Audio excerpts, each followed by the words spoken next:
Għalhekk il-poplu determinat, għalhekk il-poplu qed isejħilna u aħna ser nisemgħu mis-sejħa tagħkom. Dan huwa l-Partit Nazzjonalista. Aħna determinati illi mmexxu lil pajjiżna l-qoddim. Aħna determinati li mmexxu l-Malta u lil-Għawdex il-qoddim. Ex-qar il-kap tal-Partit Nazzjonalista Elix Borg waqt attività politika li saret fil-Mosta fejn fost l-oħrajn tkellem dwar il-proċess tal-ħatra ta' Prim Imħallef, il-bżonn ta' mudell ekonomiku ġdid u l-bżonn li jsir Labour Market Study li finalment jiġi ippubblikat. Brabta ma' diskussjonijiet li għaddejjin bħalissa fuq il-ħatra ta' Prim Imħallef, Elix Borg qal li bl-aġir tiegħu il-Prim Ministru Robert Abela xekkel il-ħidma tal-ġudikatura dan fil-waqt li naqas milli juri rispett lejn dan il-proċess tant importanti għal-Kostituzzjoni ta' pajjiżna. Ħatra li l-ġis tagħha huwa propju li ssaħħaħ il-ġustizzja ta' pajjiżna, li ssaħħaħ u taqgħad il-ġudikatura ta' pajjiżna.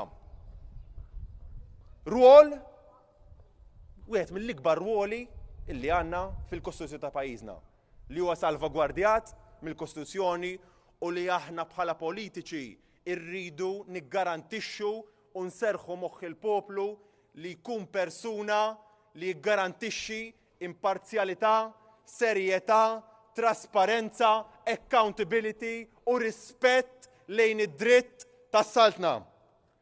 Ħbieb, aħna bħala Partit Nazzjonalista, aħna bħala Oppożizzjoni dejjem konna favur id-diskussjoni u mhux l-impożizzjoni. Apparti minn hekk Elix Borg qal li bl-aġir ta' Robert Abela li r-rwol ta' Prim Imħallef spiċċa ballun politiku dan fil-waqt li hu bħala kap tal-Oppożizzjoni dejjem żamm il-kontenut ta' dawn il-laqgħat konfidenzjali. Mill-bidunet ukoll ħassejt sfortunatament illi l-Prim Ministru ser jagħmel minn din il-ħatra ballun politiku ta' kif ser jiggwadanja il-punti politiċi.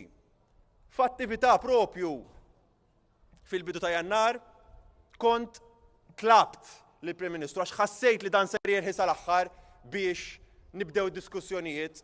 Kont min jeddi għadt li kien għadu ma sejjaħlix biex nibdew diskussjonijiet fil-bidu ta' Jannar. Il-kap tal-Partit Nazzjonalista spjega wkoll li kellu jkellem ukoll lill-President sabiex jaċċerta li dawn id-diskussjonijiet ikomplu fl-interess tal-poplu kollu. Mill-ewwel aċċettat li tintervjeni u dakinhar stess sejħet lill-Prim Ministru, sejħet lili u ftit wara ċempilli il-Prim Ministru biex inkomplu bid-diskussjonijiet. Hemm turi s-serjetà tal-Oppożizzjoni. We lead, they follow. Matul id-diskors tiegħu il-kap tal-Partit Nazzjonalista għamel ukoll referenza għall-isħarriġ li ppubblikat l-IMF li propju jikkonferma dak li kien ilu jgħid il-Partit Nazzjonalista li l-mudell ekonomiku ta' pajjiżna jeħtieġ li jinbidel. Dan fil-waqt li Elix Borg spjega kif bidla bħal din tista' ssir kif ukoll wiegħed li fl-ewwel mitjum tiegħu bħala Prim Ministru jara li jsir il-Labour Market Study u jiġi ippubblikat. Il-Gvern Laburista qalilna għamel Labour Market Study.